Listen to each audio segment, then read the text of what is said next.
최저임금 논란이 계속 가속화되고 있는데요. 도대체 어떤 것이 쟁점이고 그리고 임금 구조 개혁을 어떻게 하는 것이 좋은지 직접 전문가 한 분을 모시고 말씀을 좀 드려보려고 합니다. 김성희 고려대학교 노동문제연구소 교수님 모셨습니다. 어서 오십시오. 네, 안녕하세요.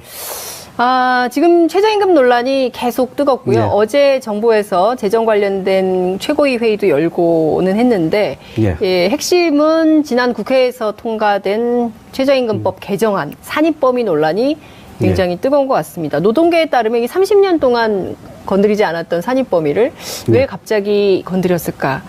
이유가 뭘까요?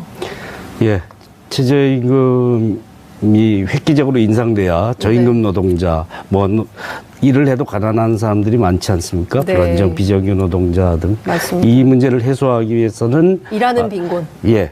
최저임금 인상이 가장 유력한 방법이라는 게 전 세계적으로 유행을 하고 있죠. 그래서 우리나라에서도 지난 대선에도 모든 유력 후보가 맞아요. 최저임금 10,000원씩 3년 내지 5년에 달성하겠다 했고요. 그 첫 단추로서 16.4%가 획기적으로 인상이 됐죠. 그래서 2000년 이래 최대다. 박근혜 정부 때 7.5% 정도 오른 거에 비해서 9% 정도 더 높게. 그래서 저임금 노동자 문제의 획기적 개선책이 되리라 기대를 하고 있는 중에 계속 오르는 16.4% 가까이 올라야지 3년 내에 10,000원이 됩니다. 그러다 보니까 보수 언론에서도 그렇고 기업 쪽에서도 은근히 이 선제적으로 대응하기 위해서 부작용이 많다라는 얘기를 많이 강조해 왔는데, 처음에 많이 나왔던 게 고용 불안 얘기를 계속했습니다. 최저임금을 높였기 때문에 당장 고용이 어려워져서 분명히 정부가 일자리 안정 자금이 있다고 얘기를 했지만 이 얘기는 적극적으로 보도를 안 하고 사람을 자르게 될 거다. 그래서 무슨 아파트 경비원 얘기 이런 것만 하겠는데 실제 노동연구원이 조사해 보니까 꼭 그렇지만은 않고 최저임금이 올랐기 때문에 고용률이 떨어지는 것은 아니다라는 지표까지 확인이 좀 됐어요. 적용된 지 5달 정도 됐는데요. 그 효과가 나타나기에는 쉽게 판단할 수 없는 시기고요. 이 노동경제학에서도 오랜 주제였습니다. 그런데 장기적으로 고용 효과에 대해서는 장담할 수 없다. 그러나 저임금 노동자 소득 개선에서는 확실한 효과가 있다. 이렇게 나와 있습니다. 근데 단기적으로 열악한 업종 중심으로 줄 수는 있다는데 마침 고용 지표와 소득 분배 지표가 그렇게 나왔습니다. 그러다 보니까 더 이런 흐름으로 보완해야 된다는 흐름이 갑자기 큰 목소리를 갖게 됐고 그래서 산입범위를 조정하면서 기업들에게 이 최저임금 획기적 인상으로 인한 비용 증가를 좀 상쇄할 수 있는 조치를 취한 것이죠. 그런데 사실은 대개의 대기업이나 중소기업들은 최저임금보다는 좀 더 주지 않습니까? 그렇기 그렇습니다. 때문에 사실은 이제 최저임금, 이게 노동조합에서 임금 협상을 할 때 올해 최저임금이 몇 % 올랐고 물가 상승률이 얼마이므로 이번에는 몇 % 올라야 된다라고 노동조합과 이제 사측이 협상할 때 그런 지표를 대긴 하지만 그렇게 큰 영향을 받는 집단은 아니지 않습니까? 실제 이게 저임금 노동자들 문제가 심각한 거잖아요. 저임금 노동자들은 최저임금이 곧 자기 임금이 되는 사람들이고요. 그런데 또 한편으로 그 위에 있는 2분위, 3분위 노동자들도 최저임금이 중과 기준이 됩니다. 예를 들면 대기업 현대자동차나 현대중공업의 생산직 노동자 고졸 초봉이 최저임금이 한 130%, 125% 정도 정해지면 1차 하청은 120%, 2차 하청 110%, 3차 하청 100%. 이렇게 연쇄 구조로 돼 있습니다. 그래서 저임금 노동 문제, 일하는 빈곤의 문제를 해결하기 위해서는 최저임금 인상만큼 좋은 수단은 없다. 우리나라에 특히 복지제도 안 갖춰져 있고 노동조합의 교섭제도로 임금을 올리는 관행이 10% 미만에게만 적용되고 그렇지 않은 나라들은 최저임금에 의존하지 않습니다. 이런 체계가 안 갖춰져 있는 미국이나 일본이나 최근에 독일 같은 나라가 최저임금에 의존하는 이유는 이런 다른 제도적 장치를 통해서 노동빈곤을 개선할 수 있는 그런 체계가 없기 때문에 그런 거고 그런 나라에서는 가장 유력한 수단이 최저임금인데 그 단기적인 부작용을 조금 성급하게 판단하고 있고 선거를 앞둔 시기이기도 하고 또 워낙 오랜 관행에 그리고 여론에서의 여론몰이가 좀 생각보다 강했던 거에 대해서 좀 과잉 네. 성급한 대응을 한 것이다 이렇게 진단합니다. 과잉 성급한 대응을 국회가 한 거네요. 예, 정부 여당이 한 것이죠. 그렇다고 볼 수가 있을 수 있겠는데 어쨌든 지금 뭐 반대쪽 입장에서 보자면 어제 이제 국회 환경노동위원회 강병원 의원이 저희 프로그램 출연을 하셨는데요. 실제 이번에 뭡니까? 전기 상여금의 경우에는 25%. 그리고 복리후생비도 7%밖에는 안 올렸기 때문에 사실상 저임금 노동자들에게 큰 피해는 없다. 그러니까 저임금 노동자들을 보호한 조치는 확실하다. 그리고 최저임금 이하. 그러니까 최저임금도 못 받는 노동자들이 200만 명 정도 되는데 이 200만 노동자들을 보호하기 위한 제도적 장치도 된다. 이런 얘기를 했습니다. 실제 그렇게 볼 여지가 있습니까? 예, 그래서 뭐 묘수를 동원하긴 했습니다. 그래서 묘수인가요? 예, 저임금 노동자에게 바로 타격이 된다. 최저임금 인상이 곧 자기임금 인상이었던 사람들에게 줬다 뺏었다라는 것에 보완 장치인데 이게 일몰제입니다. 5년 이후에 소멸하게 되는 거고요. 내후년엔 또 더 낮아지게 되는 거죠. 20%, 5%로. 이렇게 낮아지기 때문에 영향을 받는 저임금 노동자 비중이 점점 늘어나게 되죠. 시간이 가면서. 그 사이에 임금 구조가 전향적으로 개선이 될 것이냐? 아닙니다. 사용자 측 유인만 줄여줬기 때문에 오히려 개선될 가능성은 잠재적인 요인은 되지만 이것이 뭐 틀이 바뀔 수 있는 아주 핵심적인 요인이 되지는 못합니다. 최저임금 자체가 바뀐다고 해서. 또 하나 이제 이렇게 하더라도 25% 7% 산입 범위를 조정을 하더라도 연구에 따르면 6% 정도 최저임금 미만이었던 사람들이 적용을 못 받게 됩니다. 그걸 올리려면 8% 정도 더 16.4%가 아니라 24.4% 정도 올렸어야 24.4%. 산입 범위를 25% 7% 상여금과 복리후생비를 포함시켰으면 그만큼 더 올려야지만 16.4% 오른 것만큼의 영향력을 준다. 이렇게 볼 수 있거든요. 그러면 역산하면 16.4%에서 8%를 빼면 8.4%면 박근혜 정부 3년간 최저임금 인상률하고 근접하게 됩니다. 그래서 이게 줬다 뺏었다라는 얘기는 의미는 있습니다. 저임금 노동자의 직접적 타격은 최소화시키긴 했지만 그리고 앞으로는 점점 늘어나게 될 것이고 당장도 이 악영향은 분명히 있다. 그러나 그 평가를 정확하게 안 하고 이렇게 왜 그렇게 서둘러서 종합적인 판단도 없이 이건 뭐 관련된 연구를 참조한 거는 있지만 그게 아주 명확하게 근거를 삼을 만한 만큼 충분한 준비는 안 돼 있거든요. 그리고 25% 7%의 범위 밖에 있는 사람도 사실 저임금 노동자군에 속하는데 그 사람들과의 상호 형평성 문제든 따져봐야 될 것을 정확하게 안 따지고 좀 이렇게 빨리 했는지 좀 의아스럽습니다.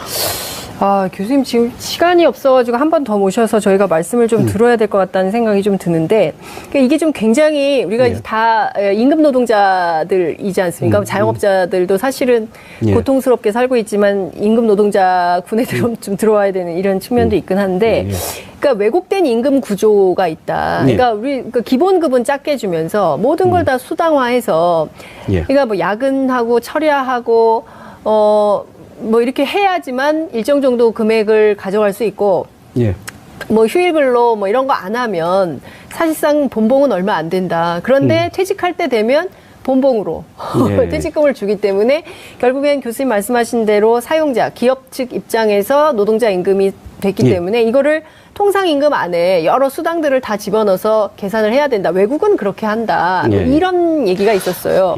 그런 차원에서 이번 결정은 왜곡된 임금 구조를 바꿨다라고 국회에서는 얘기를 바꾼 거는 아니고요. 바꾸는데 긍정적인 영향을 줄 수도 있지만 장담할 수 없는데 최저임금 자체에 미치는 효과가 워낙 강한 거기 때문에 그런 우회적인 긍정적일 수도 있는 효과를 가지고 이것이 뭐 나름 타당성이 있다라고 얘기하기에는 직접적인 악영향에 대한 평가를 정확하게 해야 되겠죠. 우리나라 임금 구조 이렇게 왜곡된 이유는 장시간 노동 체제와 쌍을 이룹니다. 장시간 노동하려면 150% 할증률을 줘야 되는데 예, 그 산입 기준이 되는 기본급을 적게 하기 위해서 사실 임금 인상의 요인은 각종 수당 뭐 상여금 늘리는 걸로 해왔던 것이죠. 네. 그 원인 제공에 대해서 책임을 묻는 조치랑은 상반되는 결과를 초래했다라는 것이고요. 그래서 이게 임금 구성을 간소화하는데 네. 긍정적으로 작용할 가능성은 그냥 가능성입니다. 네, 그냥 가능성. 그렇게 큰 영향을 받는 집단은 아니지 않습니까? 실제 이게 저임금 노동자들 문제가 심각한 거잖아요. 예, 예. 저임금 노동자들은 최저임금이 곧 자기임금이 그렇습니다. 되는 사람들이고요. 네. 그런데 또 한편으로 그 위에 있는 2분위, 3분위 노동자들도 예. 최저임금이 중과 기준이 됩니다. 아. 예를 들면 대기업, 현대자동차나 현대중공업의 생산직 노동자, 예. 고졸 초봉이 예. 최저임금 한 130%, 125% 정도 정해지면 네. 1차 하청은 120%, 2차 하청 110%, 3차 하청 100%.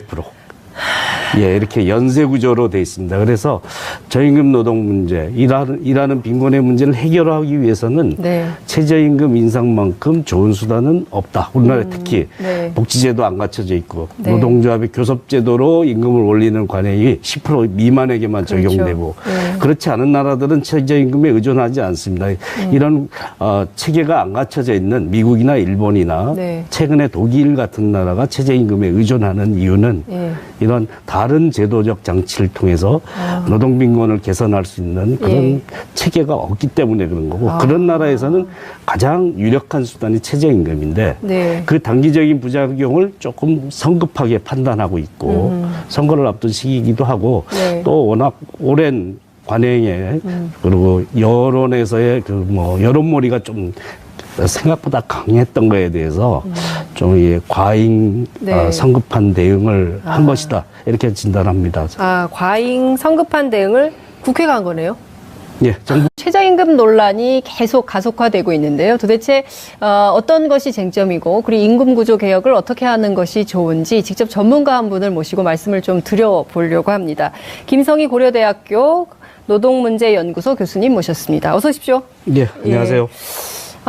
지금 최저임금 논란이 계속 뜨겁고요. 네. 어제 정부에서 재정 관련된 최고위 회의도 열고는 했는데 핵심은 지난 국회에서 통과된 최저임금법 개정안, 산입범위 논란이 굉장히 뜨거운 것 같습니다. 노동계에 따르면 이 30년 동안 건드리지 않았던 산입범위를 왜 갑자기 건드렸을까? 이유가 뭘까요? 예, 최저임금이 획기적으로 인상돼야 저임금 노동자, 뭐 일을 해도 가난한 사람들이 많지 않습니까? 네. 불안정, 비정규 노동자 등. 맞습니다. 이 문제를 해소하기 위해서는 일하는 빈곤. 예. 네. 최저임금 인상이 가장 유력한 방법이라는 게 전 세계적으로 유행을 하고 있죠. 그래서 우리나라에서도 지난 대선에도 네. 모든 유력 후보가 맞아요. 최저임금 10,000원씩. 예, 3년 내지 5년에 달성하겠다 네. 했고요. 그 첫 단추로서 16.4%가 획기적으로 인상이 됐죠. 네. 그래서 2000년 이래 최대다. 박근혜 정부 때 7.5% 정도 오른 거에 비해서 9% 정도 더 높게. 네. 그래서 저임금 노동자 문제 획기적 개선책이 되리라 기대를 하고 있는 중에 계속 오르는 16.4% 가까이 올라야지 3년 내에 10,000원이 됩니다. 네. 그러다 보니까 보수 언론에서도 그렇고 기업 쪽에서도 은근히 이 선제적으로 못 받게 됩니다. 그걸 올리려면 8% 정도 더 16.4%가 아니라 24.4% 정도 올렸어야 24.4%. 산입범위를 25%, 7% 상여금과 복리후생비를 포함시켰으면 그만큼 더 올려야지만 16.4% 오른 것만큼의 영향력을 준다. 이렇게 볼 수 있거든요. 그러면 역산하면 16.4%에서 8%를 빼면 8.4%면 박근혜 정부 3년간 최저임금 인상률하고 근접하게 됩니다. 그래서 이게 줬다 뺏었다라는 얘기는 의미는 있습니다. 저임금 노동자의 직접적 타격은 최소화시키긴 했지만 그리고 앞으로는 점점 늘어나게 될 것이고 당장도 이 악영향은 분명히 있다. 그러나 그 평가를 정확하게 안 하고 이렇게 왜 그렇게 서둘러서 네. 종합적인 판단도 없이 예. 이건 뭐 관련된 연구를 참조한 거는 있지만 네. 그게 아주 명확하게 근거를 삼을 만한 만큼 충분한 준비는 안 돼 있거든요. 네. 그리고 25% 7%의 범위 밖에 있는 사람도 예. 사실 저임금 노동자군에 속하는데 예. 그 사람들과의 상호 형평성 문제든 따져봐야 될 것을 정확하게 안 따지고 좀 이렇게 빨리 했는지 좀 의아스럽습니다. 아, 교수님 지금 시간이 없어가지고 한 번 더 모셔서 저희가 말씀을 좀 들어야 될 것 같다는 생각이 좀 드는데, 그러니까 이게 좀 굉장히 우리가 이제 다 임금 노동자들이지 않습니까? 자영업자들도 사실은 고통스럽게 살고 있지만 임금 노동자 군에 좀 들어와야 되는 이런 측면도 있긴 한데, 그러니까 왜곡된 임금 구조가 있다. 누가 정부 여당이 한 것이죠. 그렇다고 볼 수가 있을 수 있겠는데 어쨌든 지금 뭐 반대쪽 입장에서 보자면 어제 이제 국회 환경노동위원회 강병원 의원이 저희 프로그램 출연을 하셨는데요. 실제 이번에 뭡니까? 이 늘 정기 상여금의 경우에는 25%. 그리고 복리후생비도 7%밖에는 안 올렸기 때문에 사실상 저임금 노동자들에게 큰 피해는 없다. 그러니까 저임금 노동자들을 보호한 조치는 확실하다. 그리고 최저임금 이하. 그러니까 최저임금도 못 받는 노동자들이 200만 명 정도 되는데 이 200만 노동자들을 보호하기 위한 제도적 장치도 된다. 이런 얘기를 했습니다. 실제 그렇게 볼 여지가 있습니까? 그래서 뭐 묘수를 동원하긴 했습니다. 그래서 묘수인가요? 저임금 노동자에게 바로 타격이 된다. 최저임금 인상이 곧 자기임금 인상이었던 사람들에게 줬다 뺏었다라는 것에 보완 장치인데 이게 일몰제입니다. 5년 이후에 소멸하게 되는 거고요. 내후년엔 또 더 낮아지게 되는 거죠. 20%, 5%로. 이렇게 낮아지기 때문에 영향을 받는 저임금 노동자 비중이 점점 늘어나게 되죠. 시간이 가면서. 그 사이에 임금 구조가 전향적으로 개선이 될 것이냐? 아닙니다. 사용자 측 유인만 줄여줬기 때문에 오히려 개선될 가능성은 잠재적인 요인은 되지만 이것이 뭐 틀이 바뀔 수 있는 아주 핵심적인 요인이 되지는 못합니다. 최저임금 자체가 바뀐다고 해서. 또 하나 이제 이렇게 하더라도 25% 7% 산입 범위를 조정을 하더라도 연구에 따르면 6% 정도 최저임금 미만이었던 사람들이 적용을 못 받게 대응하기 위해서 부작용이 많다라는 얘기를 많이 강조해 왔는데 처음에 많이 나왔던 게 뭐 고용 불안 얘기를 계속했습니다. 최저임금을 높였기 때문에 당장 고용이 어려워져서 분명히 정부가 일자리 안정자금이 있다 그 얘기를 했지만 이 얘기는 적극적으로 보도를 안 하고 사람을 자르게 될 거다. 그래서 뭐 무슨 아파트 경비원 얘기 막 이런 것만 하겠는데 실제 노동연구원이 조사해 보니까 꼭 그렇지만은 않고 최저임금이 올랐기 때문에 고용률이 떨어지는 것은 아니다라는 지표까지 확인이 좀 됐어요. 적용된 지 5달 정도 됐는데요. 그 효과가 나타나기에는 쉽게 판단할 수 없는 시기고요. 뭐 이 노동경제학에서도 오랜 주제였습니다. 그런데 장기적으로 고용 효과에 대해서는 장담할 수 없다. 그러나 저임금 노동자 소득 개선에서는 확실한 효과가 있다. 이렇게 나와 있습니다. 근데 단기적으로 열악한 업종 중심으로 줄 수는 있다는데 마침 고용 지표와 소득 분배 지표가 그렇게 나왔습니다. 그러다 보니까 더 이런 흐름으로 보완해야 된다는 흐름이 갑자기 큰 목소리를 갖게 됐고 그래서 산입 범위를 조정하면서 기업들에게 이 최저임금 획기적 인상으로 인한 비용 증가를 좀 상쇄할 수 있는 조치를 취한 것이죠. 그런데 사실은 대개의 대기업이나 중소기업들은 최저임금보다는 좀 더 주지 않습니까? 그렇기 그렇습니다. 때문에 사실은 이제 최저임금 이게 노동조합에서 임금 협상을 할 때 올해 최저임금이 몇 % 올랐고 물가 상승률이 얼마이므로 이번에는 몇 % 올라야 된다라고 노동조합과 이제 사측이 협상할 때 그런 지표를 대긴 하지만